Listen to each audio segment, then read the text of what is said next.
Daniela go?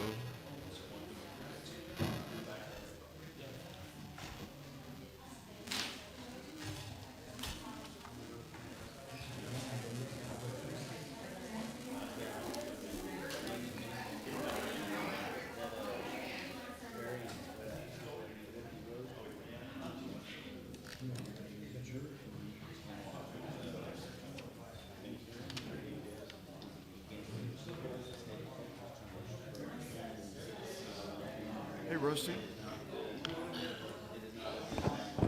Good morning. Isn't Lucinda coming this morning?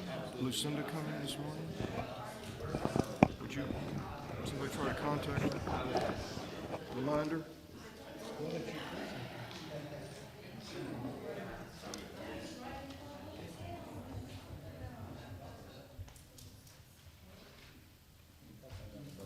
Could you pass that to Noble, please? Good morning, ma'am. How are you? Good morning. I said good morning, you ignored me. But I'm used to you, I'm used to you ignoring me, so it's okay.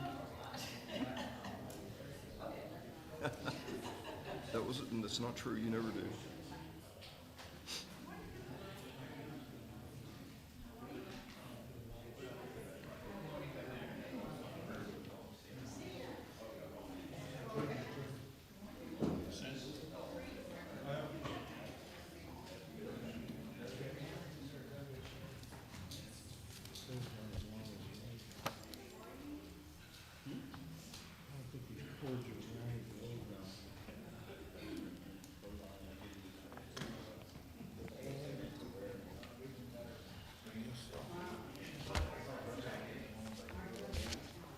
That's a good idea.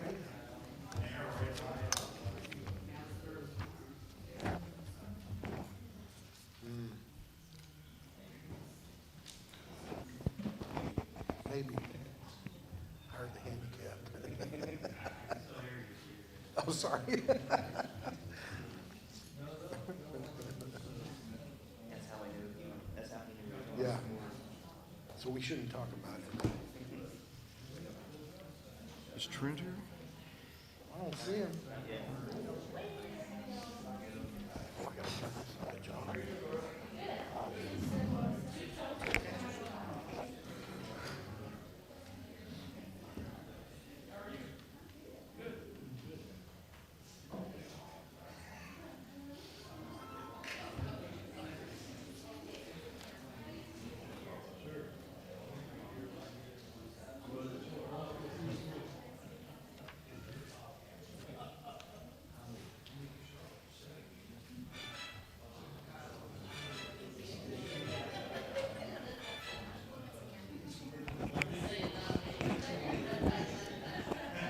It's usually me. It's usually mine that goes off, and then I set a bad example. Is it hot in here? All right, I guess. Let's go. Can you do it? I'm going to call this meeting to order of, Atascosa County Commissioners Court. It's a regular meeting, being County Courtroom Suite 203, April 11th, 2022. Time is 9 a.m., and that's really humming. Can you turn that volume down a little? If you turn on these little speakers, it should. What? These little speakers, if you turn those down, it should stop. This is Okay. all the way down. How about now? Okay. The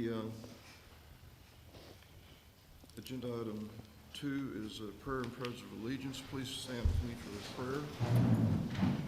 I ask you to bow your heads, and I'd like to start the prayer with a moment of silence and remembrance of Kyle Bradley.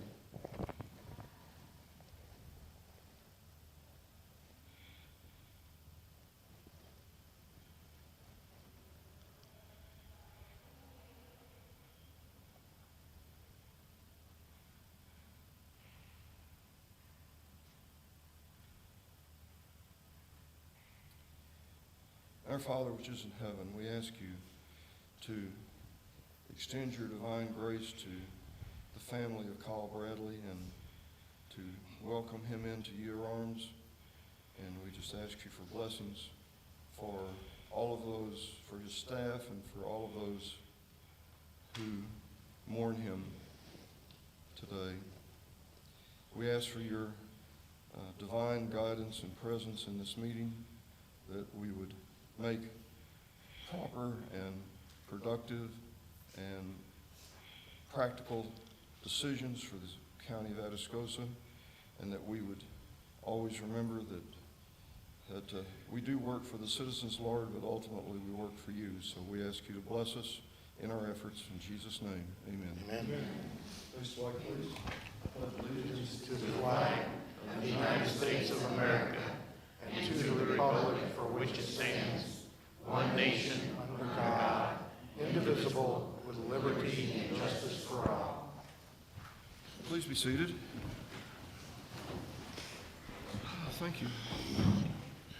I don't see any requests to speak in public comments. Is there anybody here that came to speak in public comments that has not turned in a form yet? If not, if so, just raise your hand and we'll wait for you to be ready.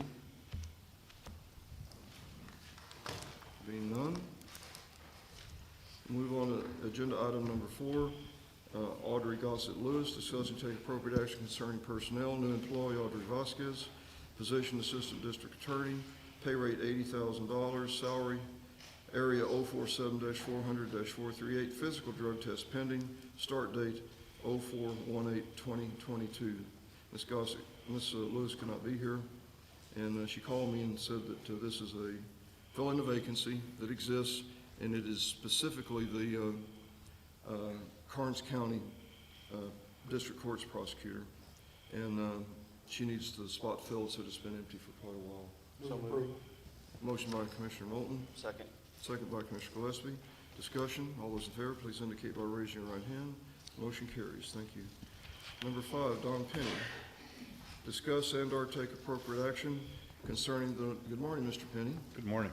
the donation of one 2010 Type 3 pass-through cab ambulance with gasoline engine, VIN number 1FDXE4FS6BDA12676 from Atascosa County EMS to Lemming VFD.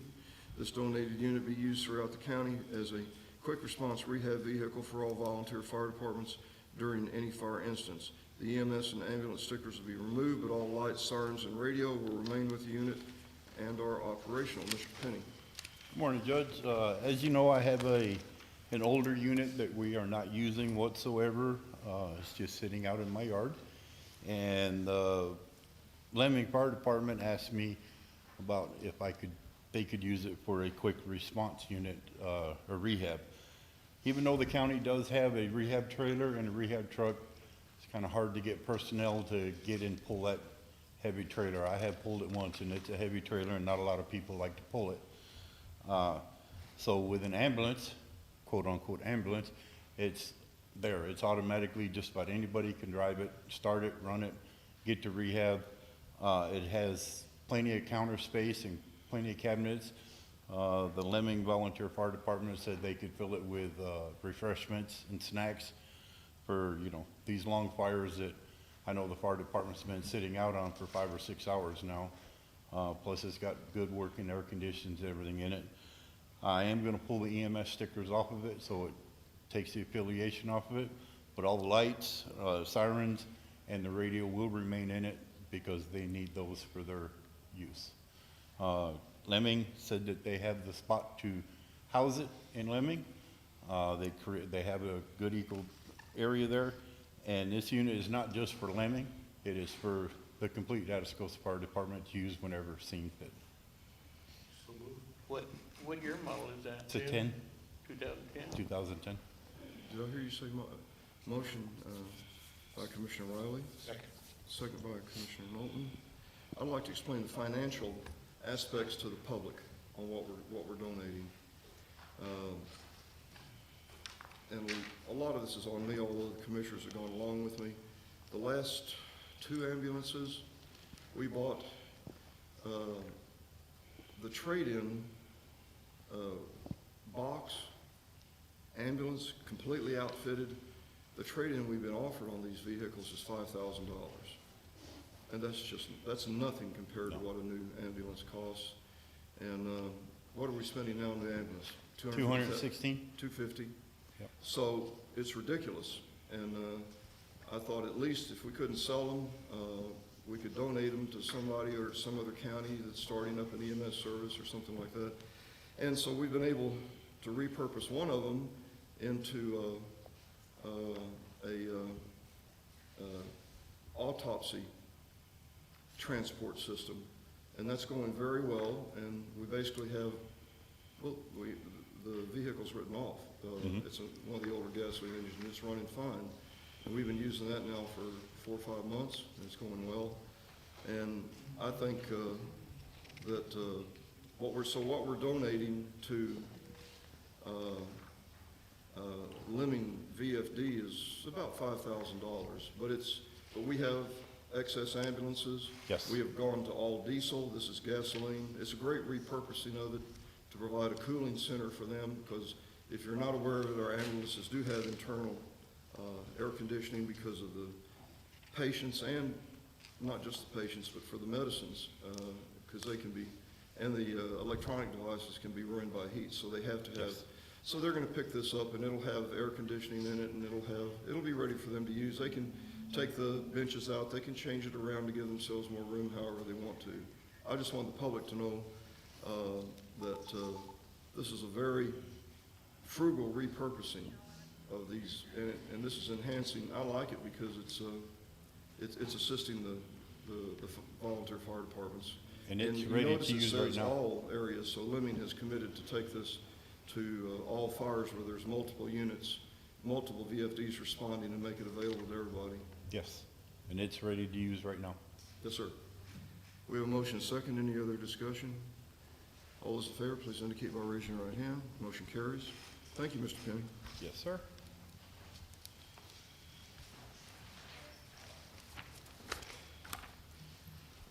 Janice Rupel. Good morning.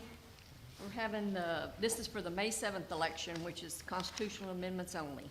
Let Two me of read them. Sir? Let me read A. Oh, okay, I'll first. let you. That's all right. You're good. Yeah. Discuss and or take appropriate action to approve the notice of election to be posted in the paper for May 7th, 2022 election. Ms. Rupel. Yes, this is so I can put the notice in the paper that we're having an election, which we don't normally have, so. Motion by Commissioner Perez. Second. Second by Commissioner Riley. Discussion. All those in favor, please indicate by raising your right hand. Motion carries. B, discuss and take appropriate action to approve the workers for the May 7th, 22 constitutional amendment election. Ms. Yes, sir. Rupel. Y'all have the list? You should.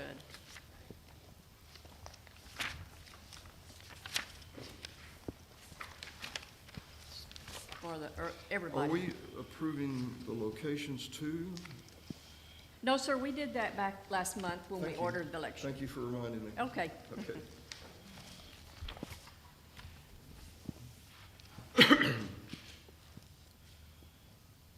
We would need a motion to approve the workers on category B, and once you're ready through reviewing it, or unless there's any issues with any of the workers. Motion by Commissioner Knowlton, Second. second by Commissioner Riley. Discussion? Can I get clarification? I'm sorry. Sure. Okay. You've got 2 pages here that has places and names. Right. I don't see the difference on the top that shows different, but the places with the names are also the same names in a different location on the second page. Am I not reading it right, maybe? Well, that's not what I have. There's one early voting and one, Yes, sir, and the second page is early voting ballot board, central count. Okay. Do you not have that? So this one is strictly early? Yep. But it's the same date? Yes, okay, I'm sorry, yes, it the says first May one, 7th, but early voting, the first one's early voting, it doesn't indicate that. because there's just 4. It says early voting right here. Yes, the early voting one does, but the election does. day one does I didn't not. see it It's either, for but the it says. election for May 7th. The election day has all the polling locations with the workers. Okay. Good question. Yep. Any other questions or discussion? We have a motion and a second. All those in favor, please indicate by raising your right hand. Motion carries. Thank you. Thank you, ma'am. Appreciate your work. Number 7, Sergeant Bratton. Good morning, Sergeant. Good morning. Discuss and take appropriate action concerning personnel. Existing employee Brittany Deanne Rodriguez Chapa. Position transfer from county clerk to DPS clerk 2. Pay rate $41,296.56. Annually $3,441.38. What is the 3,000? Is that monthly? That's a monthly, yes, sir. We usually don't put that down, but that's fine. I just want to make sure I clarified for the record what it was for. Salary budget area 012-470-403, physical drug test not applicable. Start date 04/25/22, pending Texas Department of Public Safety background check. Yes, sir. So not in the business to be taking employees from other county offices. But Brittany is an outstanding employee, and I don't think that I have yet to tell me otherwise. So we're looking to put her in position, and this spot has been vacant since July of last year. We haven't filled it just because of one of the COVID things going on. We want to try to let that die down a little bit, and then the new year came around, and now we're into March and April, and it came pretty quick. So we're looking to get this filled pretty quickly. She is already an employee, so I didn't feel the need that we needed to do another drug test or physical fitness on that.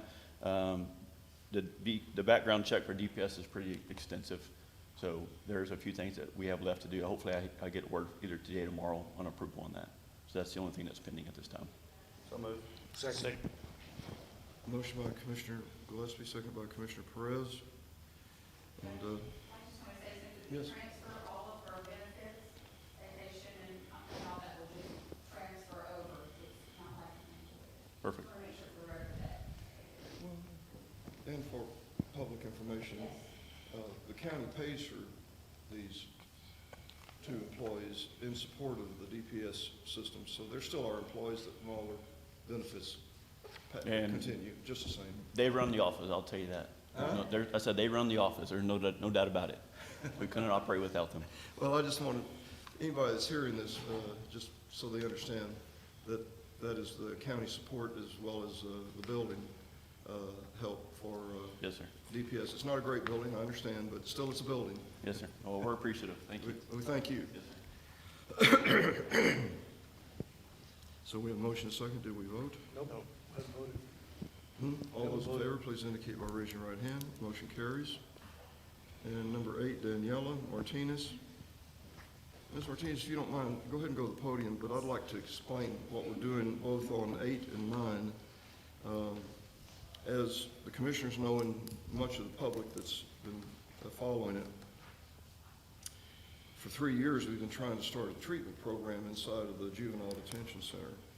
It's so underutilized that we generally have about 2/3 of it open at most times. I'd say 80–90% of the time. You've used some of the other pods for COVID isolation and some other things, but we have plenty of room to start one post-treatment program in one of the pods, and that'll still leave us one vacant pod that we can use for, at this time, for other things. And the pro formas, I've worked up on it, and I've visited probably 3 other post-treatment centers. And again, for the public, the pre-detention is the juveniles that we arrest on a short-term basis awaiting disposition and adjudication by the court. Post-treatment is we don't have that now, and it's not, it is a program that people have all over the state, and we send kids to it. We have about a $200,000 budget for this county that we use up pretty much every year to send these kids away to treatment. It's rehab, alcohol, drugs, and behavioral. And they're usually there 6 to 9 months. And this county does a lot to help the juveniles that are in trouble in this county. And the bottom line is that my research for over a couple of years, and visiting other units is that while the demand has just about gone away for juvenile detention centers that it was 20 years ago, 10 years ago. Kerr County has closed theirs due to lack of utilization. Duval's closed theirs because they're losing money. There's been smaller counties closing detention centers all over the state. This treatment center, this one treatment center, can produce surplus revenue of, and I'm not going to, so I'm not on the verge of exaggerating. A very low number would be $300,000 a year, and if we stay pretty well occupied, we could have net revenue of close to $500,000 a year. And that's really going to bail out our detention center and allow us to keep it open. And we can also expand into the other pod at a later date, although we don't want to open two groups at one time. We want to crawl before we walk and walk before we run. So that's a future moneymaker also. And we're not supposed to think of medical and psychiatric treatment as a moneymaker, but as Commissioner Court, we have to worry about the bottom line. And Ms. Martinez, since we transferred juvenile detention under Commissioner's Court, Ms. Martinez has cut the budget somewhere around $600,000 to $700,000, and is continually working on it. And with the revenues we get from short term, we're probably running a net cost of $1.2 million or $1.3 million a year. I think the budget's running around $1.5 million or $1.6 million. And we have revenues from counties for short term running about $250,000 a year. So if we can put another net revenue figure in of $300,000 to $400,000, we've brought the cost of the detention center down to $800,000 or below. I ran the numbers. If we close the detention center and we have to hire permanent 24/7 guards in a van to run kids back and forth to Guadalupe or to Patricio County or Hayes County, and then we have to run them to pick them up to bring them back for court, and we have to pay, you got to send 2 guards at a time, so we'd have to probably have 4 guards on call. We'd probably have to have a couple of vans to cover it. And my numbers came out that if we close the detention center, we're still going to have a juvenile handling cost of between $400,000 and $500,000 a year. So if we can get this running, we're going to be very, very close to the bottom to eliminating our excess costs. So what's happening today is that what's been holding us up, the only thing holding us up, is hiring an LPC, a clinical director. And Ms. Daniela's been working hard on that.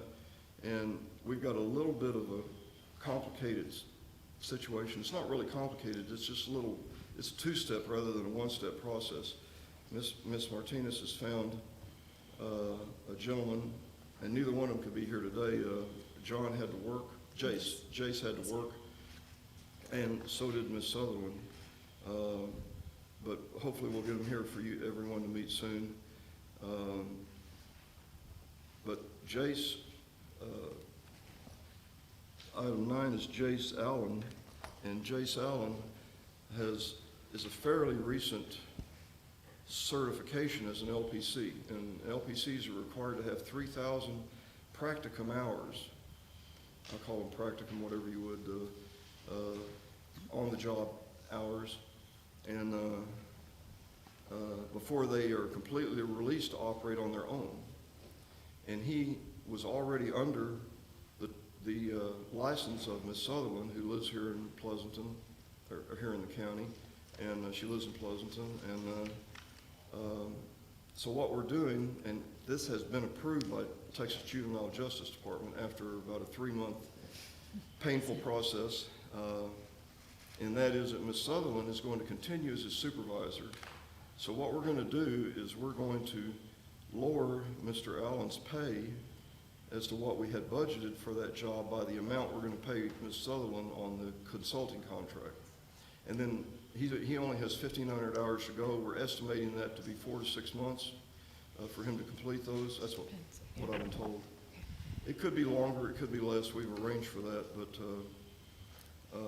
as soon as he's certified, then, and done his hours, he's certified. As soon as his hours are done, then Ms. Sutherland automatically drops off the payroll.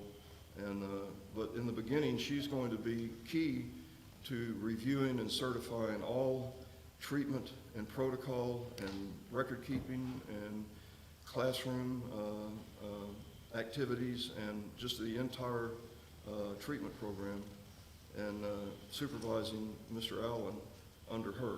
And so that's why this is a two-step process, and we've had to get a little creative, but we've gotten it done. And the whole point is to save juvenile detention facilities so we can keep it open. That's the whole point. Ms. Martinez, it's all yours. Yes, well, excuse me. So Ms. Sutherland will be supervising Mr. Allen, and if we can, for the record, correct number 9 and just add LPC-A, because he's an associate still. LPC dash what? A for associate. Oh, it's written in on ours. Is it on yours? Okay. It's on mine. It should say. It's not on my end. LPCA. Correct. Associate, which means he hadn't completed all his hours yet. Correct. I've spoken to Ms. Sutherland several times, and she, just so you know who Ms. Sutherland is, if you don't know her, she is a professor at, she is Professor Sutherland at San Antonio College and teaches psychology. She's assistant department head. She's had a 10-year practice just as a counselor. She's also worked in a number of other treatment areas, and so she's extremely experienced. And as she told me, she said, my license is on the line if I sponsor any LCPAs, and believe me, I believe in Mr. Allen, or he wouldn't be. She said he's the only one I have, and he's the only one I've done in years. And she has a lot of psychology students come back to her and ask her to sponsor them, and she won't do it. So she's very high on Mr. Allen as a reference, as well as, or she wouldn't be supervising LPC. Yes, and Mr. Allen is also, he lives in Jordanton, actually lives right by the school, so he's very close by. He's very excited to be starting this as part of the, Atascosa County community, and he's been working, I think he's had experience in different countries, so he's got a lot of cultural diversity going as well. So, we're just asking that Ms. Sutherland be approved to be contract as a supervisor for Mr. Allen until he completes his hours. I don't know if there's anything else But on just that. authorize me to sign it, if we would, and the rate to Ms. Sutherland is $850 a month. Yes, And we're figuring in, she's gonna have, she may have a lot of hours in the beginning. She's probably gonna be underpaid the first 3 months and overpaid the last 3 months. But yes, it'll average out to about, basically LPC pay. If you go to for treatment to somebody, you're gonna pay anywhere from 100 to 150 an hour. So that's the number we use to calculate her contract at. And it's not extra money, we're also deducting Mr. Allen's pay. yes. And then whenever Ms. Sutherland leaves and Mr. Allen's got completely certified, then we'll raise his pay to the budgeted amount. I've just a question. Absolutely. Well, this goes to item number 9, we're not there yet, so. Well, it does, it applies to number 8 also.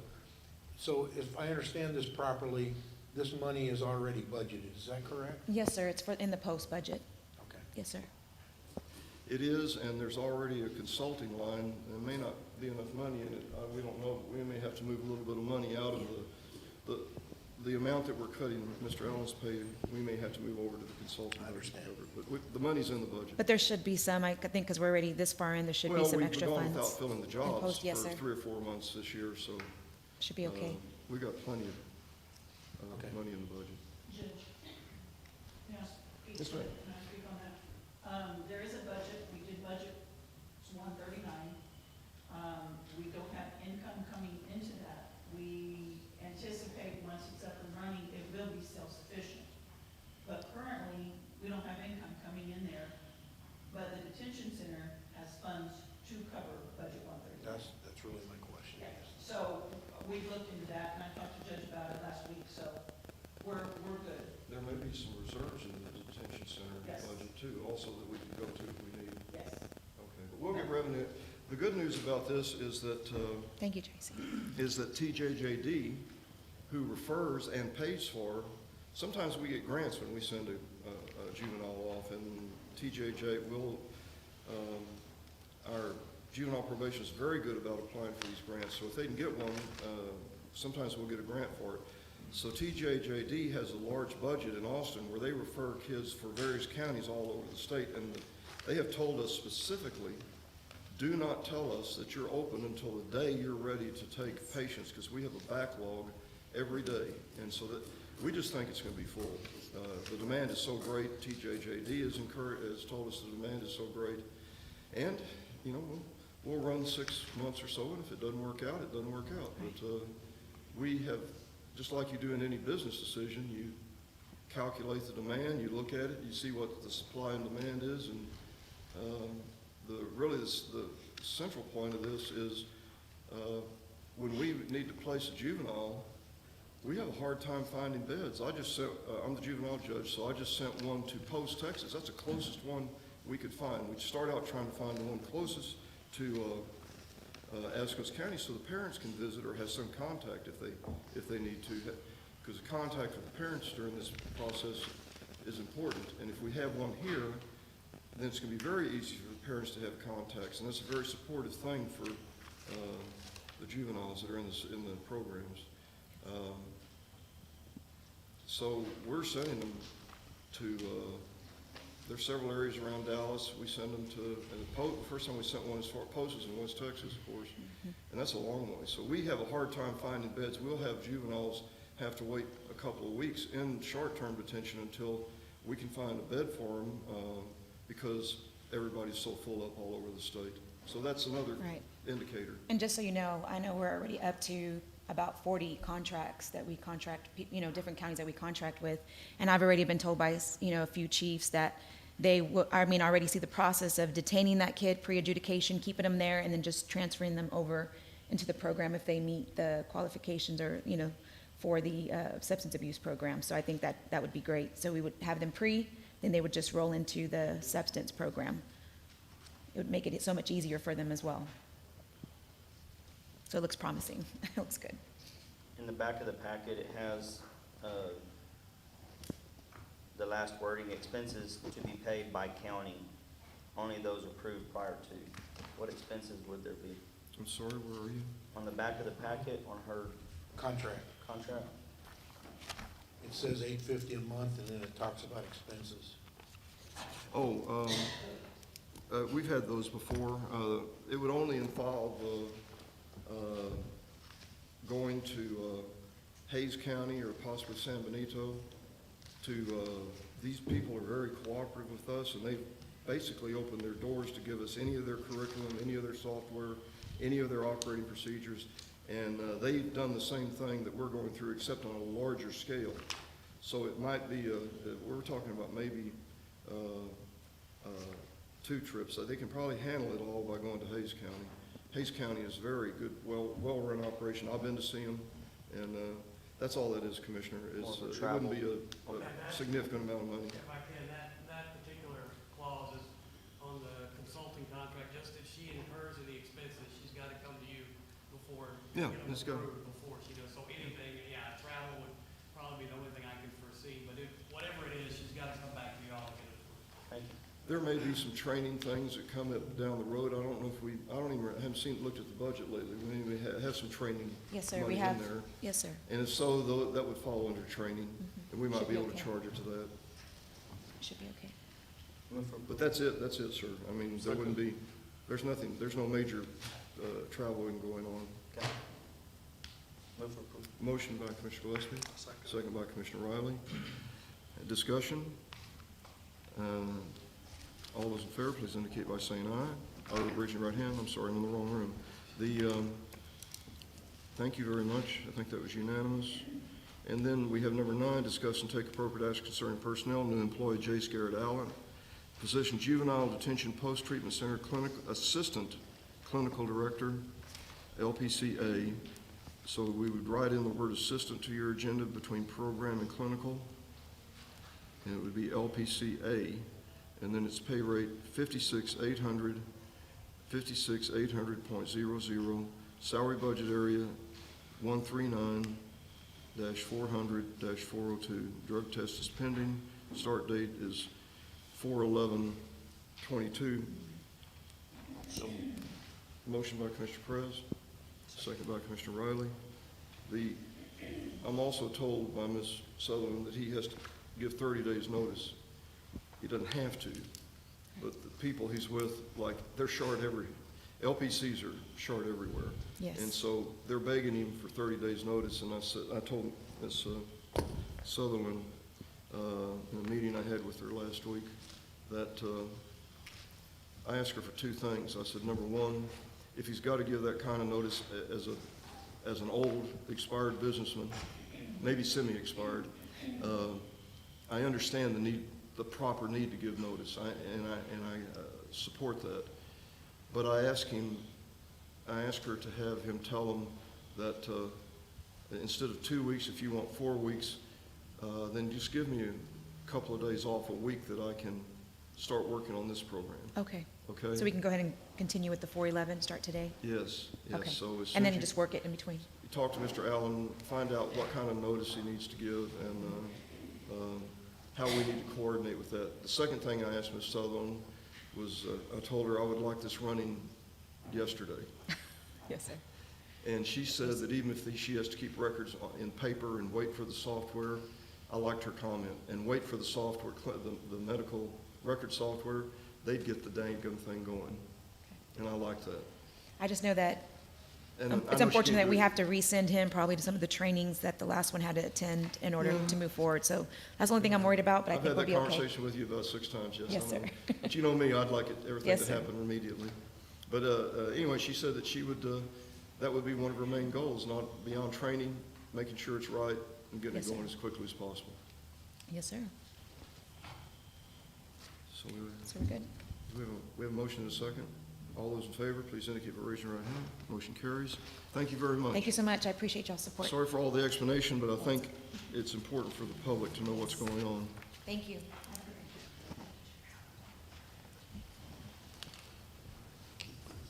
Number 10, Laura Pavelic, discuss and take appropriate action concerning approval and approving publication of the March 2022 Treasurer's Report order in the Pleasant Express newspaper and county website. Good morning, ma'am. Good morning, gentlemen. Just wanted to make sure you were awake, Commissioner Riley. Why, did you kick him when you walked I by? accidentally hit his chair as I walked by, so I just wanted to make sure he You was should awake. do that often. I know. Good morning again. I just need approval for publication of the Treasurer's Report in the newspaper and our county website. So moved.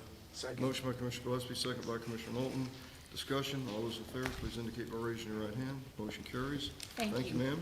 Number 11, Justin Vasquez, discuss and take appropriate action regarding renewal of the Zoom subscription for use in the courts in the amount of $1,999.99 and authorizing the county judge to sign. Mr. Vasquez. Morning. Good morning. This is just the renewal of our Zoom. We've been using it for a year. We get a lot of use out of it. We are using it in probate court, agri-life, fire marshal's office, adult probation. So it's getting a lot of use. And we have 10 licenses. We still have room to add a couple more users if needed. That's good for a year? Mm-hmm. So moved.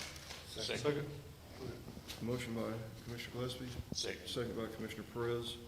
You know, it's become something we can't do without, not unless there's a cheaper version. And I think Zoom's got record capability. You can record the court transactions, you can record meetings. It's just, Yeah. they've got it all together. And we do a ton of stuff by Zoom, not just courts, Right. a lot of meetings by Zoom. So that is our world now. All those discussion, all those in favor, please indicate by raising your right hand. Motion carries. Thank you. Thank you, sir. Brittany Van Kuren, discuss and take appropriate action concerning variance approval for the proposed Wilkie Road subdivision located in precinct 1. Good morning, Ms. Van Kuren. Good morning. How are y'all? This proposed variance, they are requesting a variance on the flag lots that they have proposed for the subdivision. They are asking for 30-foot flag lots instead of the required 60-foot flag lots per our subdivision regulations. I recommend denial of this variance for the safety of the residents in that area. 30 feet, especially when a lot of this is in the floodplain, could still be considered dangerous. And we need to take the safety of our residents into consideration in this matter. So I recommend denial of this variance. Is there anyone here on this issue representing the request that wants to speak?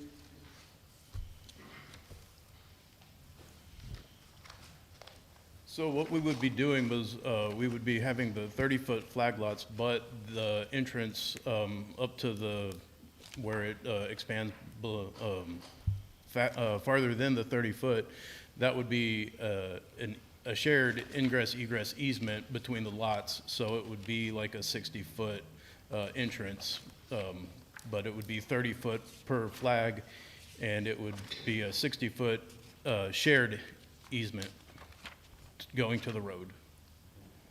This falls in my precinct. I want to speak on behalf. Wilkie Road is a water run of its own. It is always, every time it rains, that road is a river. It's floodplains on the maps, FEMA floodplains, it shows it clearly. I'm not sure if we have a current mapping. However, since I've been here for pushing on 5 years, every time it rains, Wilkie Road is beyond the floodplains of where it has been off of the mapping. Reason being is land has changed around the area. You got a sand plant just north of it. You have a pretty good sized subdivision just to the west of it. And you now have a lot of roofs, paved roads, and sand plants that have taken the topsoil off. So now water's on a full run. There's nothing to soak it in. You can't go off those maps on this area. I don't know what to tell you on that besides in this particular incident. I can promise you from being there and having to actually go myself in my own personal pickup to pull people out in the middle of a major flood, and it's not a good spot for a subdivision. Now, however, I cannot deny you on that, but I can deny the variance, and I'm going to be with Ms. Van Kuren on this because there's a lot more homework that needs to be involved with actually seeing it with your personal eyes in the middle of a flood. You can speak on behalf of some of the neighbors that are even here today, which I don't know if that's why they're here, but I'm sure if they wanted to, they could give their 2 cents of how bad it really is. I really encourage you to spend the time when it's raining heavily to go out and look at it. We, as commissioners, are going to get bombarded later if we approve this by the residents is what are you going to do as a commissioner to fix my problem? There is no fixing that problem right there. It's in a low area. A 30-foot easement is going to kill out any kind of emergency vehicles that we're going to have. Fire, EMS, policemen, whatever it may be. 30 foot's very narrow. I'm going to say this room is probably not even 30 foot wide. It probably exceeds that. I don't know what else to say besides I'm going to be in full agreement with Ms. Van Kuren on this one. I do understand the spirit behind the request and the fact that they're looking at 60-foot frontage on the road as far as driveway entrances. That is not, as Commissioner Gillespie said, our primary concern. Our primary concern is actual access to those lots in the back, which once you get past that 60-foot entrance is a shared entrance, goes down to 30 feet, and that distance to the back is where that concern lies. Due to the major flooding in this area, the state is actually involved. The Texas Water Board is now involved, and we are going to be requiring additional studies in this area for this particular subdivision, just for your knowledge moving forward. Ms. Van Kuren, don't we normally have require engineering to give us studies on the drainage and the subsidence factor, which we're talking about from other areas? Yes, sir. I requested a floodplain study. They provided me with a stormwater study. Not quite what we were looking for. It is under review again by our county engineer, awaiting his feedback on what they have provided for us. But as I said, I just spoke with Texas Water Board last week. They are getting involved and will be providing additional information and resources as to what is going to be required. I personally couldn't vote for this today, but I'd be interested in seeing the engineers study whether they say this is going to work or it's not. Yes, sir. From a drainage point of view, then not only is the county on the hook for it. Also, that engineer's license is on the hook too. Yes, and I do know the actual subdivision is not up for discussion at this moment, but the big concern about this subdivision altogether is the entrance to a majority of these lots lies in that floodplain. And that is the known FEMA floodplain. That is not the area that is flooded, that's not been mapped by FEMA by the 10-year or 11-year-old maps that we have access to. Understand. So that's the biggest concern, is the emergency ingress and egress for this subdivision when a flood does happen. Can emergency response get in or out? Can the residents get in or out if something happens to that effect? And that's the biggest concern with the entirety of the subdivision as we move forward. I hope you understand, sir, this is nothing personal. We just, we have to have an engineering firm sign off on this, and even then, we may not do it, but we can't move on the information we have now, and that's my opinion. But that's up to the commissioners, so what's the pleasure of the commissioners? Well, I don't know the proper wording of it, because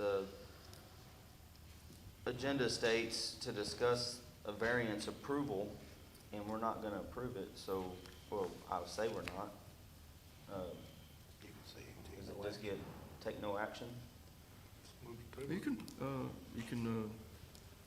You can vote to dismiss deny it or it. postpone it to a future date, or vote it no. Your choice, sir.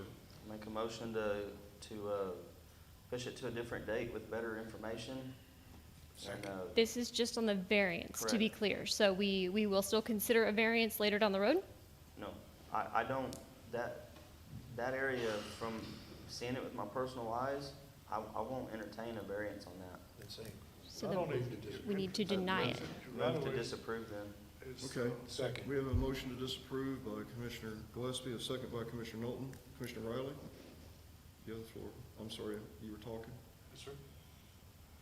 Not only thinking about your entrance, exits and stuff like that, but is engineering like your flood zone, where your housing is going.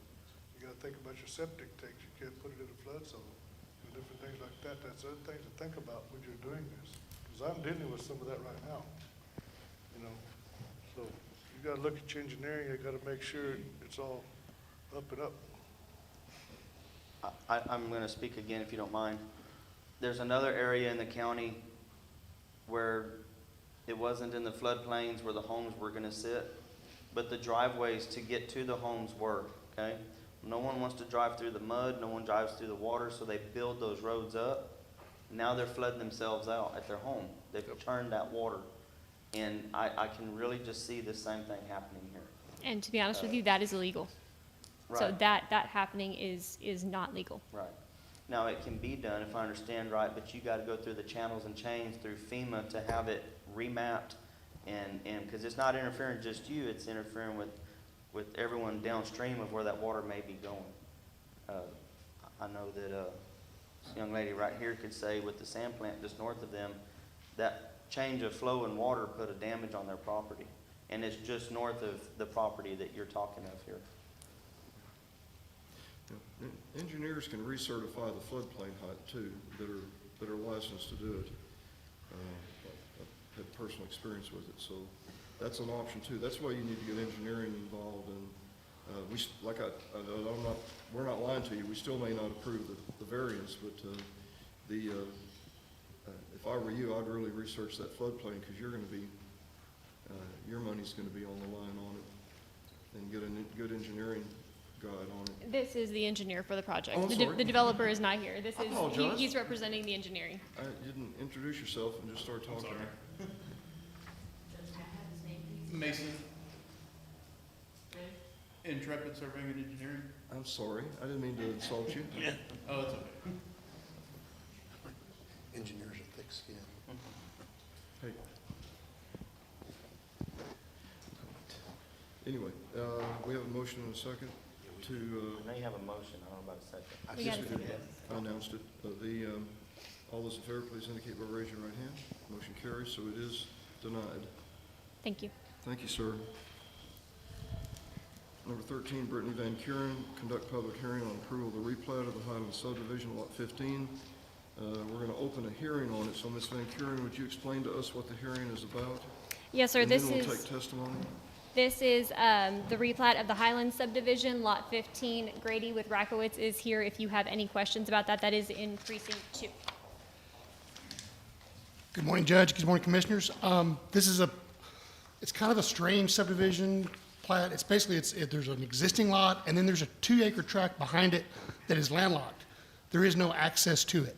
There's no easement, there's no public access, and we're replatting the existing lot that fronts on Eichmann Road, and we're providing a 60-foot access to the unplatted tract behind, and we're platting that tract now. So we're basically making 2 lots out of 1 lot and an unplatted tract. So we're providing access to the 2 acres that's behind, and that'll be 2.36 acres, I believe. And then the existing 2-acre lot will be 1.64 acres. So it's total 4 acres, 2 tracts. Ms. Van Kuren, your opinion? I recommend approval, but we need to do the public hearing. Sorry? We just need to open the hearing. Yes, I understand. Yes, sir. Just wondered what your opinion was on it. All right, is there anyone else that wishes to speak to this issue? Anyone else? Okay, we're going to close this hearing, move to agenda item B, discuss and take appropriate action concerning the removal of the replat of Highlands Lot 15. Ms. Van Kuren. Yes, sir, I recommend approval. So moved. Motion by Commissioner Moulton. We have Second. Second by Commissioner Gillespie for approval of the replat of the Highlands subdivision. Any discussion or questions? All those in favor, please indicate by raising your right hand. Motion carries. Thank you. Next is Brittany Van Kuren, number 14, discuss and take appropriate action concerning approval of manufactured home rental community on Old Pearsall Road in Precinct 3. Ms. Van Kuren. Yes, sir. So this is it is an existing tract on Old Pearsall Road. They currently have 3 rental homes on the property, and they are adding 2 more, which moves them into the requirement to be registered as a manufactured home rental community. This falls in Precinct 3. I spoke with Commissioner Perez. He doesn't see any issues with this.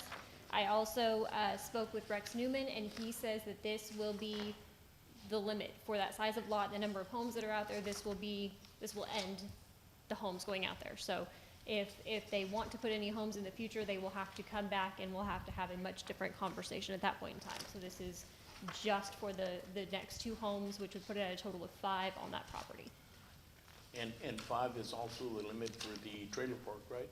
Other than that, they have to. That's the minimum limit. Well, once it goes over 3, it hits the requirement to be the manufactured home rental community. Okay. Are there any rules on tie downs and skirting and appearance? Not that we can regulate in the county. Usually that falls to a homeowners association or the landlords themselves, if you will. But that's not something I don't believe that the county can regulate at Yeah, I all. was afraid that was going to be the answer. Yes, sir. State doesn't give us enough authority. No, sir. Okay. There's not, is there public water or is it a water well? There's a 1 well, and I can't remember if they were planning on putting in a second, but I know there is 1 for sure. Do you know the total acreage without me having to squint too much? 5 acres, 5 acres. which is why Rex said that we were tapped out on the number of homes per acres. He said that it was 1 per acre unless, Because of the septic system. yes. Okay. Okay. So It's an you're- action item. So moved. Motion by Commissioner Perez to approve. Yes. Hmm? Yes. To approve. Yes. Do we have a second? I did. Commissioner Riley, seconds. Discussion, questions? All those in favor, please indicate by raising your right hand. Motion carries. Everybody voted. Thank you. Thank you for your work. Yes, thank you so much. Public doesn't know that we turned over the subdivision applications, and Trent Rowe's smiling back there because he's not handling them anymore in the county attorney's office, but she's handling them and doing a good job. I appreciate it. Thank you. Thank you.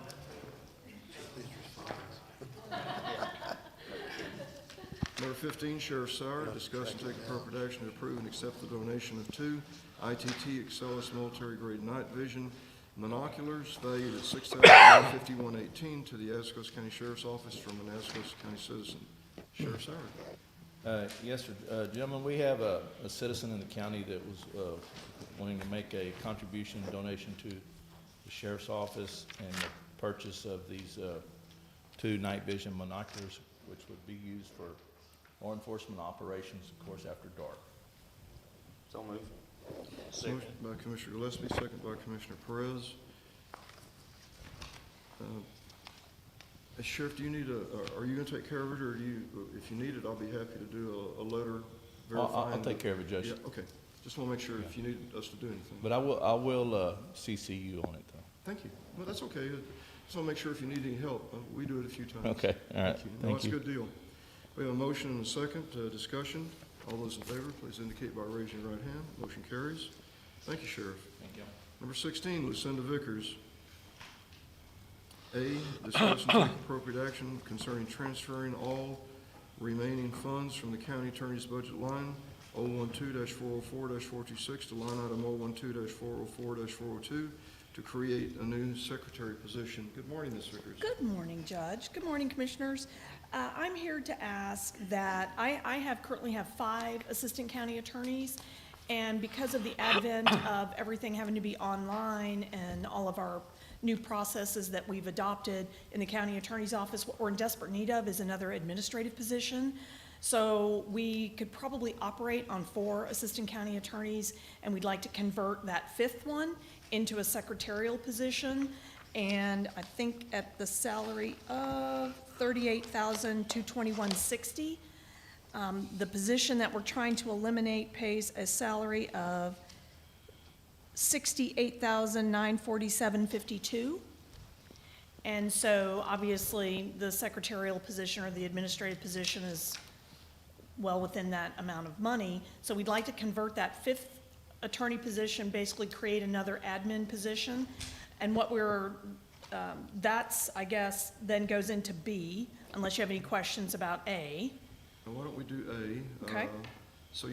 What we're doing is we're closing out that part-time line item you have. Yes. And we're eliminating it permanently. Yes. You can always put it back in, but anyway, we're taking it out of the budget. Yes. And you're moving that money over to the new secretary position you want to create.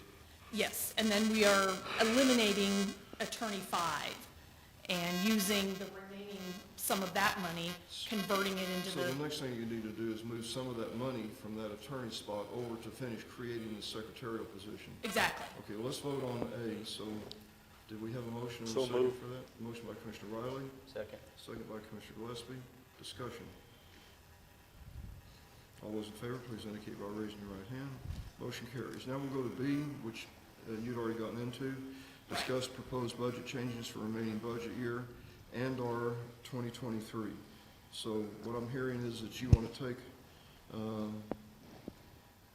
the remainder from 38,221, is that what you, no, 12,000? It would be the remainder of It'd be 20, the 5th attorney position, which was the $68,947.52, and whatever's left over after I take out the money to create the secretarial position, that be spread among the remaining people who work there to give them some raises. well, since you have 12,000, it's roughly 16, 17,000 you take out of that, and then you want to spread the rest of that for raises among your attorneys, and the reason is? Well, I currently have 2 open positions. Well, the second one will be open as of April 22nd. I've lost Josh O., who was the 5th attorney position. He went to Austin for a much better paying job. Josh Harvey is leaving. He's also going to another much better paying job. And then if Mr. Rowell gets elected, I will have a 3rd opening in my county attorney's office. So the issue is that we've looked at the TDCAA website, and there are numerous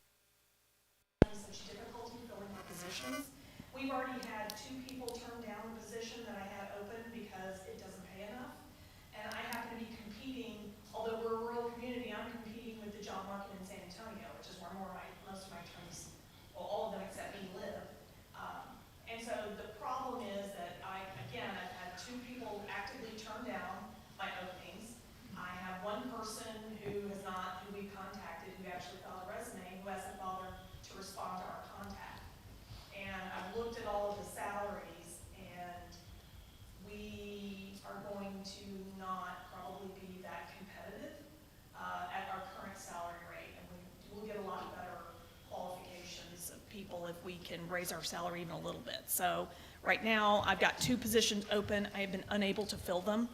And so I'm hoping that with a little bit of a raise, I can maybe get somebody to come down here and fill those positions. It's not just happening to the district attorney or to you. We're having similar problems in the Atascosa Public Defenders region for the 4 counties. Right. Hiring attorneys, we're in the same problem. I'd like to, I think Ms. Barrera would like to add Ms. something. Barrera? Yes, we're gonna ask I had Ms. a Barrera to question weigh in. before you start. If you're gonna, quote, spread this around, you have to come back and do that individually, correct? Yes, this was, the agenda item was just discuss it, and then depending on what the commissioners choose to do, I mean, I have obviously already worked up something in case that gets approved, but then we'd have to come back to the next commissioners court with the exact numbers, et cetera, which I will run by the auditor to make sure that, you know, and to have the proposals with the actual numbers. Ms. Barrera? I have 2 things. Number 1, in A, you just approved to move all remaining funds from that position to the secretarial position, but now you're saying we're going to take some of that and move it into No. other positions? No.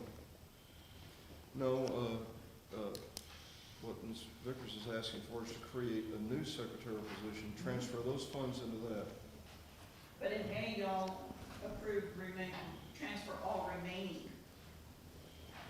salary from that line item position, which is more than the 38,000, y'all.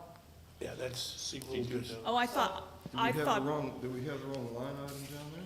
No, the line items are fine, it's just in The word- action, y'all did all remaining, so y'all just moved all the money into the secretarial line item, number 1. I And didn't number think 2, that's what you did.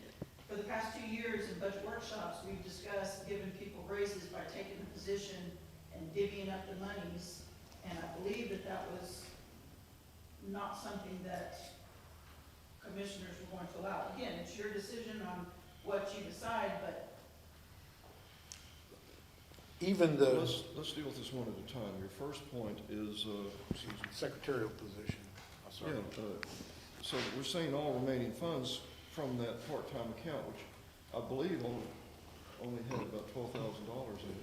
If I can, is it part, is it, no, this, okay, so we had envisioned this, or I talked to Tracy about it, and so this would be a multiple-step process, as Ms. Vickers is talking about. So because we have this vacant attorney position, which we do not intend to fill, am I correct? Right. So we had that money that we wanted to move over to the secretarial position, so we have enough money to hire another secretary. Right. Wait though, but we hadn't done that. You did that on the first item. No, that line item is the part-time money. no, sir. Y'all moved the money out of the 5th assistant, that 460, He was thinking he 426. was moving to 12,000. That line item is, Anyway, boy, man, there's not much left. 5th assistant, salary 5th assistant. Well, I think that's incorrect. I thought we were moving the part-time money. We were closing the part-time account, and moving that money over, because there's no point in moving all of this over into that and then having to move it back again. Well, that's, yeah, Your that's. point, that's your point. That's the point. I get it, I agree with you. If that's what we did, But when you mentioned part-time, I wasn't quite you sure. have your budget book in front of you. What's the line item for the part-time? Part-time is 406. Yeah, I think I have that. It's 012-4044. 406, that's correct. 406. Okay. Your Honor, in Sir. any event, this is incomplete. For the county attorney to move the money is fine, we approve the move of the money, but she mentioned a salary for an unknown individual yet, and that has to be addressed separately, doesn't it? Yes, it does, sir. Okay. Yes, it does. So what we've done so far is eliminate the 5th county attorney and move that money to make it available to do something which is not defined here. So for the actual thing to occur, Ms. Vickers has to come back with the details of Who we're hiring. who and when and how much, Okay. Yes. and plus anything else you want to do regarding raises. I would really not move the money twice. I would rather just change that line So item you to don't think to 406, so create we a new only move the secretary part-time position money over. encompasses- Moved enough money to, No, we can't that we move hire. the We gotta part-time money over, specifically created hire. the secretarial position, Well, and then she can come that's back not later what with they the told position. me. the She said I position, can how hire she's someone. gonna do Yeah, it. it's just, They the create whole That's thing what I is, wanted to say. That's what it's she all said. incomplete at this point. It is, and But it is, and we're not approving the remainder, but, we want to talk about, we'll talk about that in a second, Okay. okay? But that was, what's remaining in the fifth assistant is 51,877. So if you move all of that, you just moved all that into secretarial, number one. Number two, if you do the part-time, if you move the part-time money, that's not gonna be enough to fund a $38,000 position. No, but I'm happy It was to- correct in the line items, it was just all remaining would mean I'm moving the 51,877. no, but I'm happy to, I want to make sure we get that account closed and that part-time line closed out. And Yes. we're utilizing that money, I don't want to leave that money out there to be used at a later date. You know, Ms. Vickers would not use it, she'd keep her word to us, but if something happened to her and we had a new county attorney and they decided to want to use it, anyway, it's just not, I just want to clean it up so that that line item's gone, that 406 line item. That's fine. Doesn't- So I'd like to, would you, let's approve, if you don't agree with me, that's fine, but I'd like to ask for either tonight or approve changing the last motion item to, instead of being 012-404-426, that was 012-404-406. Okay, how much money is in there? Left in the part-time? Yep. 12,000? Well, probably less at this point. Yeah, the 12,000. Have y'all been using the part-time? Yes, because we had, one of our employees was out with serious cancer, and so we've been using the part-time. But the part-time person's gone now, right? Well, she's there right now, Worded but, to all remaining fund. Oh, Well, because Candace hasn't come back yet. but before y'all can do any of that, you have to undo what you did. Right, I understand. Okay, I just, I'm confused. well, if you still have somebody being paid out of that part-time account, Okay. I think we need a more detailed plan and do it all at one time. Well, I mean, the idea was to convert her, that particular person, into the secretarial To use position. 406 and to convert 406 into the secretarial position. Right, that was the idea. Well, that's, However you want to phrase that, whatever language works. Well, we have to undo what we already did, though. all right, well, let's make a motion to reverse the previous Sorry. I've created a nightmare. vote. So moved. Motion by Commissioner Knowlton to reverse the previous vote on agenda item 16A. Second. Second by Commissioner Perez. All those in favor, please indicate by raising your right hand. Motion carries. We can do multiple motions under the same thing, so let me ask for a motion to convert 012-404-406 to a full-time secretarial position, Maybe that's, and we will handle the money in it later. Well, just the creation of the line item would be all. Okay. Motion by Commissioner Knowlton, Second. second by Commissioner Perez. All those in favor, please indicate by Can raising we your have right a hand. discussion on that before we vote? Sure. Sir? Can I have a discussion on, I'd like for Ms. Barrera to speak real quick. correct me if I'm wrong, but I mean, it wasn't a posted agenda item, so I would not, I mean, That's up the to whole you. point of an agenda is to notify the public of what the commissioners are doing. So therefore, this item was to determine whether or not we're moving funds. The decision was going to be made to move the remaining funds from one line to the other. Now, to change anything else, I would think we would have to repost, I mean, I'm just, from what correct me if I'm wrong, but it At doesn't least have if to be we're, a posted yeah, agenda. we're not changing, so, okay, and I'm sorry, I'm the one that drafted this, so apparently I didn't do it correctly. But anyway, yes, if we're gonna move it out of a different line item, then yes, we would need to repost that. I think you could say, I don't recommend moving all of it out, I only wanna move out, X number of dollars out of that, out of the, Which we're going to have to do anyway, Yes. to create that position. So I would suggest that you just correct the line item, correct the amount, because if we're doing all remaining, which would have been 51, if Right. you're doing less than that, So we That would like to me is to, okay. so we would like to correct the line item, instead of all remaining, to be, we would like to move $40,000 out of that, line item over to the secretarial line item to create That'll a work. new, secretary's position. And so everybody's on the same page. Yes, we have to come, and we have to come back to you to hire this secretary. And we've already told you who we think it might be, but you have to come back and approve that. The bottom line is what Ms. Vickers is coming in to tell you, is she's getting rid of one attorney position.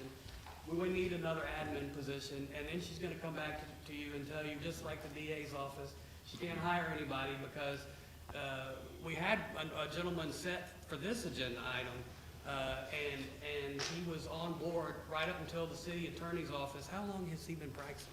About 4 years? He's been practicing 4 years, and he will make more money than I could dream of. And so, from the city of San Antonio. So Yep. it's just insane. But that's an agenda item for another day, so. Okay. we So would- wait, Yeah. I withdraw my motion. You want to withdraw Yeah, your second? withdraw Well, mine. you're ahead of me. The motion and the second's withdrawn. The vote stands to rescind the previous order. We've taken no action. Now, let's discuss the spreading out of money. So that would be I under have B. I don't have a problem with it. We've had a number of departments do that over the last few years. We've had the tax assessor's office do it. We've had the county clerk reapportion their money when they've lost an employee. And I think it's a precedent we've had, as long as you stay inside your budget and you don't exceed it. And basically, we approve the structure of what you're doing. I don't have any problem with it. So this is not a voting item, so you're asking for a direction. So let's just Yes. ask each commissioner to give their opinion on it. Well, you can word it how you want, but I'm not gonna make a motion, I won't second, and I won't vote like it is. So if you wanna clean up the language and bring it back, we can redo it. Otherwise, they can make a choice without me on it. No, It's just, sorry. it's just too confusing, jumping around with the language not being correct on here. I'm sorry if I wasn't clear. What we're asking is, if she comes back with a plan for the whole thing and wants to spread out some of the leftover money as raises among the other attorneys, how do we feel about that? We're just polling everyone and it's not a vote. Yeah, this is under B, discuss the proposed budget changes, I It is under B, believe. it's under discussion. So it's with a that, vote. I'm fine, as we've said long before, as long as you have it in your annually budget, Yes, it's your department. right. Now, if you weren't an elected official, then it would be under the commissioner's court to make Right. those decisions. But you're the elected official here, Right. and it is your budget. Yes, we help set the money and stuff on it, but as long as you have it in your budget, as all other elected officials, departments we've done this with, I have no problem in that myself currently. And that was this one, there's a discussion, she is going to bring it back with. With the details. She's already got the details. Right. She just wanted direction on B.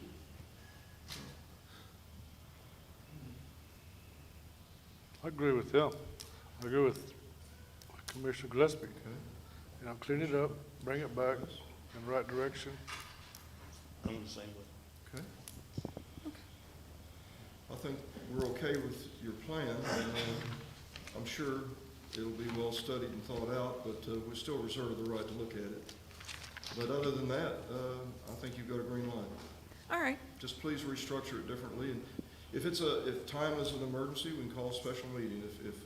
If you got a time issue on this part-time person or hiring people or something like that, let us know. all right, sounds And then good. I think Ms. Brewer has something again. For A, as it is, if you want to just change all remaining, which would have been 51,000, and change it to the amount. No, let's just, No,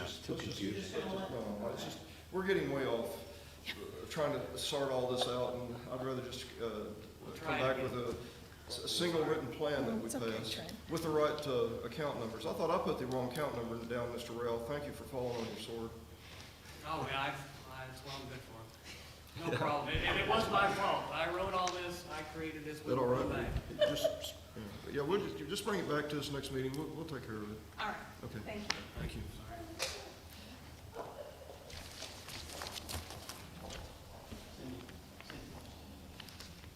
Number 17, Mr. Rowell, conduct public hearing on installing speed humps on certain county roads in precinct 1, Atascosa County, Texas, specifically on the following roads. All roads located in the Shalimar subdivision: Waxwing Drive, Gateway Drive, Shalimar Drive, Viewpoint Drive, Dawn Ridge, Timber Creek, Brandywine Drive, Royal Oaks Road, Bocawood Drive. Each road drive will have 3 humps, with the exception of Bocawood Drive, it will have 2 humps. So I'm opening the hearing on the installation of these described speed humps. Is there anyone here that wishes to speak to that lives in that area? Anyone here that wishes to speak in this open hearing? Anyone else? Being none, we're going to close the open hearing, and we're going to move to B, discuss and take appropriate action concerning installing speed humps on certain county roads in Precinct 1, Atascosa County, specifically on the following roads. All roads located in the Shalimar subdivision: Waxwing Drive, Gateway Drive, Shalimar Road, Viewpoint Road, Dawn Ridge, Timber Creek, Brandywine Drive, Royal Oaks Drive, Bocawood Drive. Each road/drive will have 3 humps, with the exception of Bocawood Drive that will have 2 humps. Mr. Rowell. We have published the notice, and we have received no opposition in our office, and there's no one here to speak to today, so we're recommending approval. So moved. Motion by Commissioner Gillespie, second by Commissioner Knowlton. Discussion? I got one more discussion, and I'm sure you've experienced this already. I'm currently having issues with where we put in the speed humps and they're going around and going into the right of way. So- They actually have run down our markers. Okay. I spoke with the gentleman from TxDOT Bear County, and I've never understood why they'll have a speed hump, and then at the speed hump is where they have their signs. To me, you need more warning in that. I'm sure Sergeant Bratton would agree on that. However, in the conversation I've had with TxDOT in Bear County is that's why they put their signs Right there. where they do, Okay. so that people don't drive around in the grass. There's a sign there. Not everybody's gonna hit that sign, but you do have those that don't care. So that is the only explanation I've had given to me as to why Okay, well, it makes those sense. signs aren't set back 50 feet for warning. They're set right on it. Do you have any different that you see or hear? You know, I can't think of anywhere in the county that we have, where are you talking about that you have it at right now? Spanish Oak Drive. Okay. I mean, they've literally, we put in concrete posts and everything, they just run right over. Well, I have not seen any reports come across my desk in regards to someone reporting the crash here. It's more likely probably intentionally. It is intentional. But I would just ask that, I don't know what y'all's feeling has, I know it's a very populated residential area in that, and those 4 streets that are through there, and Commissioner Gillespie's, what is this, you know, speed drop down to 30 through there, or? That's what we have 30. Right. It's, I think we had changed it, but it's been some time ago. I don't remember what it is now, but it will be changed before the speed humps are installed. Do y'all plan on, I'm just asking from a safety standpoint, do y'all plan on making these, like, painted, or they Yes. just be blending with the? They're paint? painted, they're No, painted. yeah. Ours are painted. That I would right encourage there. that for those that don't know that they're there, and we're getting called to work under carriage crashes for Right. damage, and then they're looking to blame the county for the design or whatever, but that's just my opinion. Yeah, we've chose in our precinct to paint them because, as Commissioner Knowlton had said, they run over the signs. Well, then they come back and say, well, there's no sign there. I didn't see it. Well, it is painted a big yellow stripe across the road, so we're trying with what we've Now, got. the speed limit, you brought something up. Do you have a recommended speed limit? Should we change the speed limit to 15 just before there? or? Well, in a residence area, I want to say that, county attorney's office probably speak on this more. I think it has to go before Commissioner's Court to approve for. Sure, speed yeah. limits. But in a residential area, I want to say the lowest you can drop it to is 30. Okay. But I could be wrong. In a residential or what? In the county roadways, the lowest I think that you can have is at 30. In the city, I want to say you can have it down to, I believe, 20. But in the county, I want to say it's 30. I could be wrong about that. Okay. I can't remember. I mean, I mean, there is a minimum that you can drop it down to, and it's either 30 or 25. I think there's some differences on what you can do as far as curves, but on regular straightaways. couldn't we put up a sign that's, what color is recommended, yellow? That's not, Black and white regulatory, yellow and black are. yellow and black are information, so why couldn't we put up a 15-mile-an-hour yellow sign? You can do that. That would be legal. Quite frankly, Yeah. a lot of folks are misunderstood on that, and they do believe that that's regulations. Yeah, not we- which they- I was- We're looking for compliance. I was well into old age before I learned that these signs on these curves that are yellow weren't binding. It is problematic in that area, though. We have a lot of issues up there with, This is the same area, running up and actually. down the neighborhoods in that area. Ms. Van Kuren reminded me that it probably is 25. We can reduce it down to 25 based on some of the subdivision stuff that's in there. So somebody has looked at that before. And I know I've looked at it before, but I can't tell you off the top of my head. But I'm going to say we can reduce it at least down to 25. While we're on the subject, is there any, while we've got the county attorney and the DPS here, Assistant, is there anything preventing me from putting a berm in the right of way? No, well, I don't know the answer to that question, and I don't want to shoot my We've mouth. tried everything else. Yeah. Yeah, I would have to, yeah, it would depend on we don't want to impede the flow of water. I don't know if that No, has it anything to wouldn't. do with it, but yeah, I would look at that. I would say no, because that's the county's property. And as long as it doesn't interfere with the maintenance of the road, which if you're the one doing it, you Right. shouldn't. But I would want to double check that before I gave you a quick answer. All right, well, I'd appreciate it if you'd look at that. I have a quick question before we vote.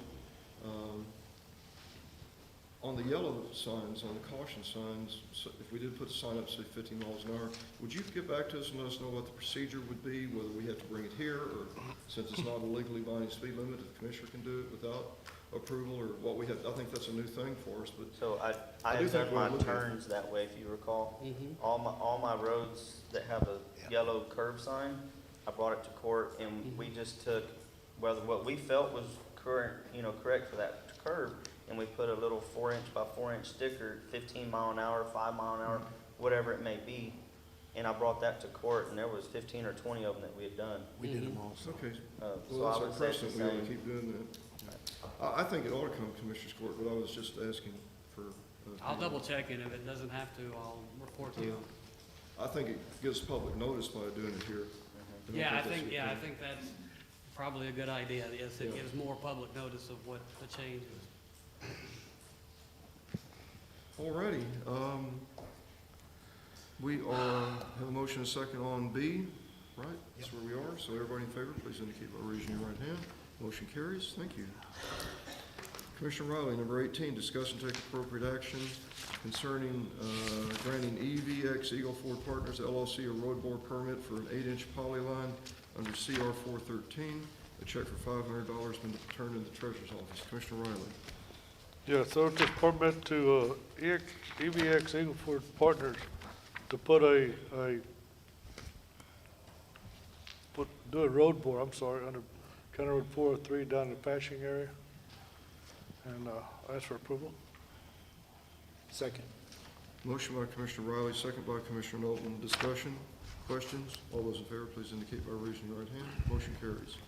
Number 19, Tracy Barrera, discuss and/or take appropriate action to approve the disbursement of pre-trial diversion funds as authorized by Article 102.0121 of the Texas Code of Criminal Procedure, and approval of a check to be written to the pre-trial miscellaneous fund line item 053-400-625 in the amount of $10,500, being a quarterly payment for services provided to Atascosa by the CSCD as specified in the interlocal agreement.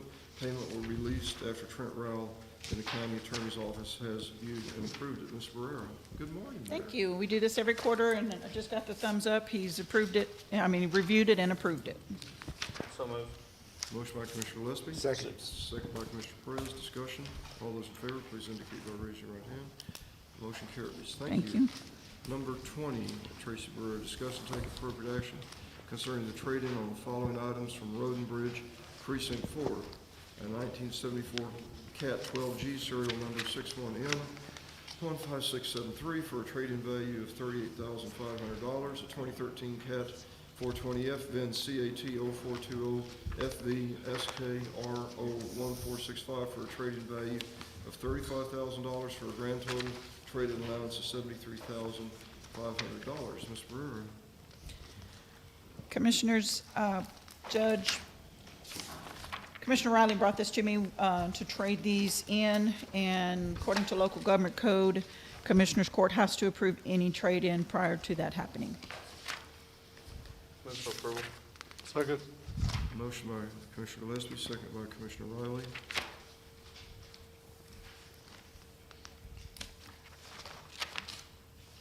Discussion? All those in favor, please indicate by raising your right hand. Motion carries. Number 21, Trace, I'm sorry, B, 20B, discuss and take appropriate action concerning the purchase of a 2022 John Deere 310 SL for $104,473.66. Total cost after trade-in is $30,973.66, which is $104,473.66 minus trade-in of $73,500. This will be charged to Road and Bridge Precinct 4. This purchase will be through the Sourcewell contract, John Deere contract 032119-JDC. Ms. Brown. Thank you, Judge. This is also for Commissioner Riley. He will, obviously he's taking it out of his own budget, but I just wanted, because we just approved the trade-ins, this is what he's trading it in on. And it is on a state contract through our Sourcewell contract. And just need approval that we can move forward. Do you have any input? Second. Thank you. Motion by Commissioner Gillespie, second by Commissioner Knowlton, and Commissioner Riley said thank you, so that's on the record. Discussion? Questions? All those in favor, please indicate by raising your right hand. Motion carries. Thank you. 21, Tracy Barrera, discuss and take appropriate action on 6 invoices from Templar Resources paid in 2022. Templar invoiced county in error at $10 per ton. The bid that was accepted was $12 per ton. Templar is requesting we pay the additional $2 per ton on these invoices. The grand total would be $7,124. Ms. Barrera. He reached out to me about a week ago, and he wanted to know if I could go back and pay the additional amount on those invoices. Now, it's all under the bidded amount. He bid the $12, and y'all accepted the $12 bid. But I wasn't going to go back and pay all of those invoices we've already approved and paid at the $10 without bringing it to Commissioners Court and explaining what had happened and for y'all to approve it.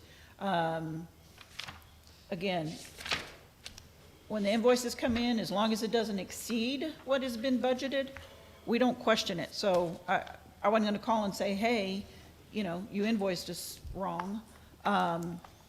A bid is not to exceed, and what y'all approved was the $12 per ton. So he is requesting that I pay the difference, but I believe the invoices, they should be in your packet.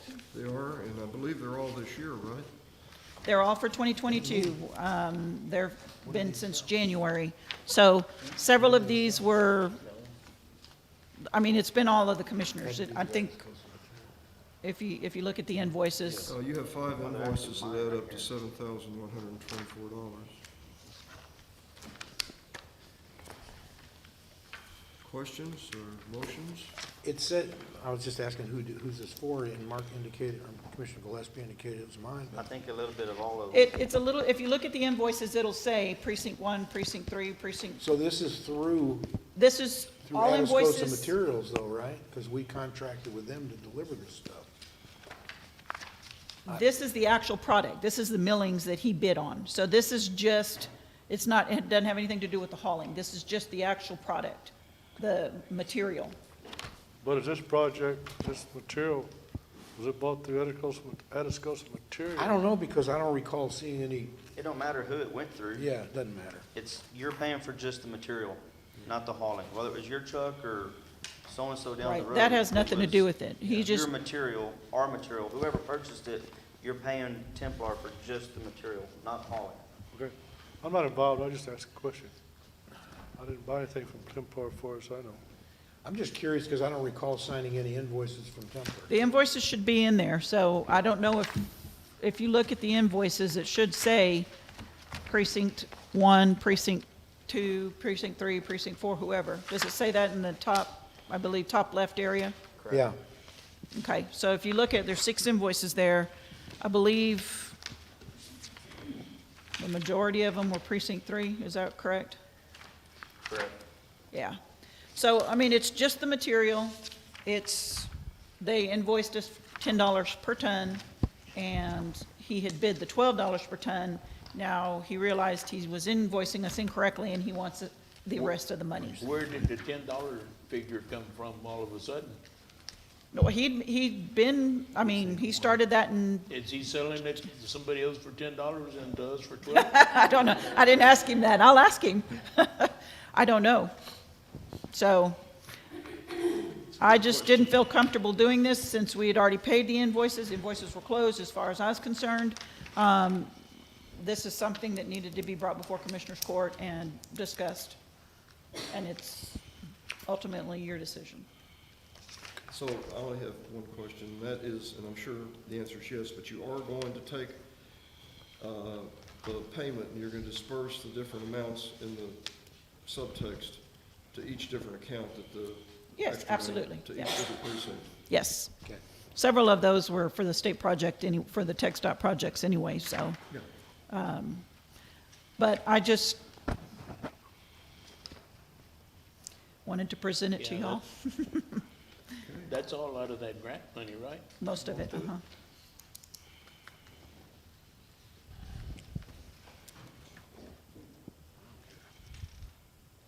So Motion by Commissioner Perez, Second. second by Commissioner Moulton. Discussion or questions? All those in favor, please indicate by raising your right hand. Motion carries. Number 22. Thank you. Thank you, ma'am. Discuss and take appropriate action concerning approval of the amended interlocal agreement with the City of Lytle for hazard mitigation for generator. It says plural, but it's one generator, and direct county judge to sign. City of Lytle agreement change requests have been reviewed and approved by the county attorney. As you may remember, this is the hazard mitigation grant that GrantWorks is doing, where cities, we made it available, the grant have made it available to cities to get generators for their well systems that didn't have them in last year when the well, public water systems went down, and there's no cost to the county. So moved. Second. A motion by Commissioner Gillespie, second by Commissioner Moulton. Discussion, all those in favor, please indicate by raising your right hand. Motion carries. Number 23, Judge Hurley. Discuss and take appropriate action concerning appointing of a justice of the peace for precinct 2 vacancy. How would you like to go about this? Would you like me to ask if there's anyone here that would like to speak to being appointed? Or is there a motion anyone wants to make? How would you like to proceed? I don't know how you want to do it this time around. Previously, we have brought in applications, and that kept us from having to be partial. Now, if I can speak Mark Gillespie's thought. We have a individual who has won the primary elections, which is now going to be, by default, the next JP. I don't see where it would be beneficial to bring in someone else just for the next few months. I would do a nomination if we can do that, but I just say in the past we've done. We can. Is there anyone here besides Wayne Vaughn who would like to speak and request to be appointed to this position?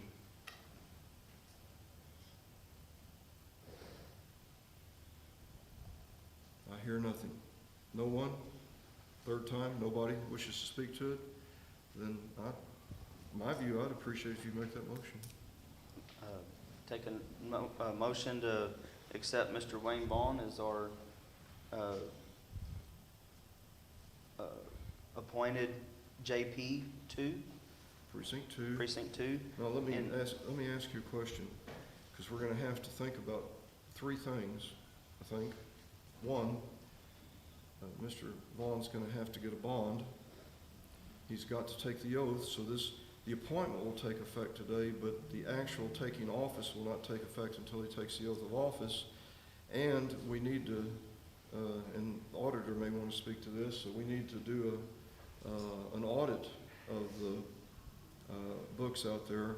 And it's not because we think there's anything wrong, but the person who takes over needs to have a clean audit so that every financial transaction that takes place from that date on belongs to him. So if this were Mr. Vaughn, then it would be his actions, and then nothing that comes up, I doubt anything will. Judge Bradley was as straight an arrow as there is, but if anything came up, anything that was found, that would be prior. So we need an audit. Do we not, Ms. Blair? Yes, sir. We've talked about it, so I know the answer. Yes, sir. Okay, but as to timing, we'll let her coordinate that. And so, would you mind making your motion? Well, you don't have to the appointment. We don't. No, your motion's fine. We'll let it stand. We just need to make sure the public knows that those are kind of conditions to the motion. So, do we have a second for the motion? Second. Second by Commissioner Perez. Do we have any discussion?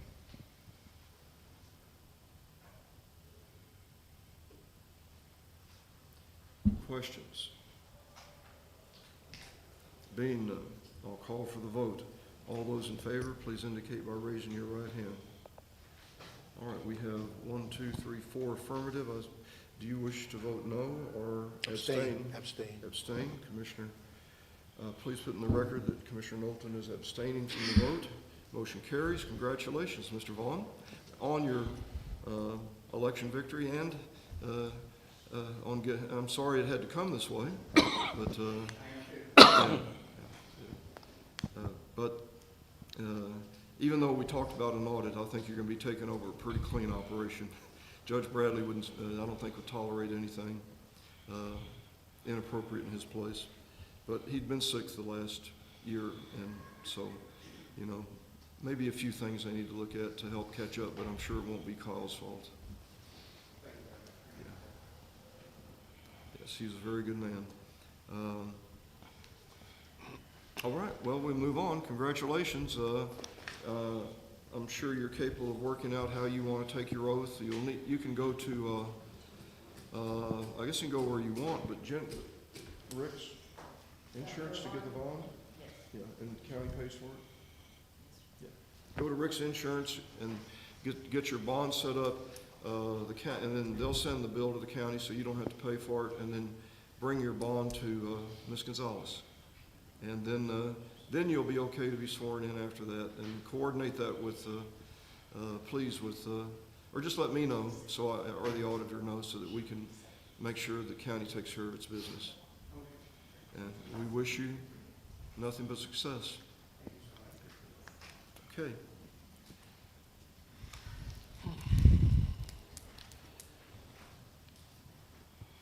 Number 24, we're going to move into an executive session. It should not be very long. The regular session of the Atascosa County Commissioners Court will now recess in order to convene an executive session as per Government Code 551.071 to consult with the county attorney. It does not say here, but I need to add for legal advice on contracts. And we will recess our regular meeting at 10:36 a.m. and we'll take a 3-minute break, and we'll come back in here and start the executive session at 10:38 or 10:39. So we are recessed. Sure you want to stick around for a while? No. Hey, good day. Morning.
Atascosa County Commissioners Court.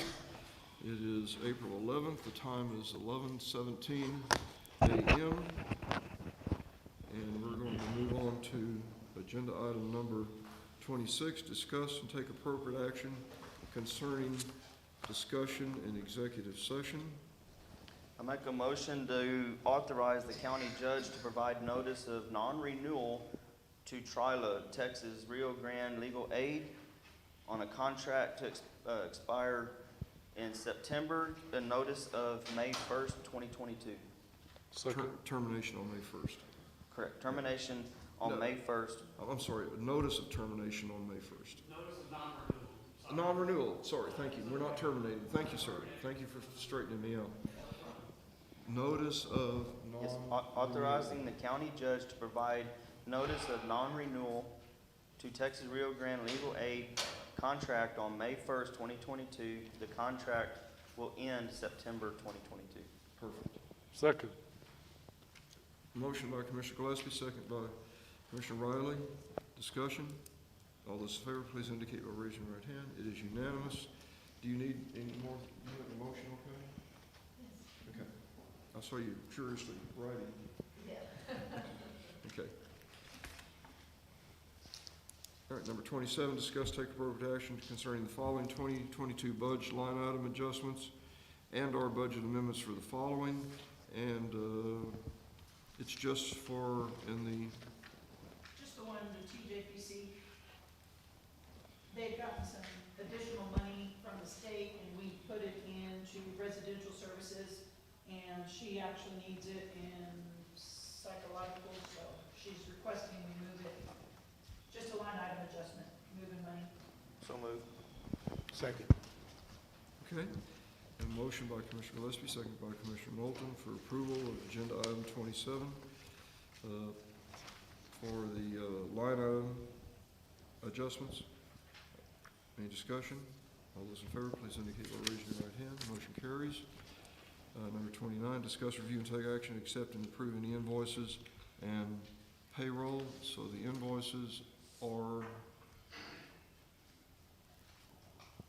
The two there, we don't have any live checks.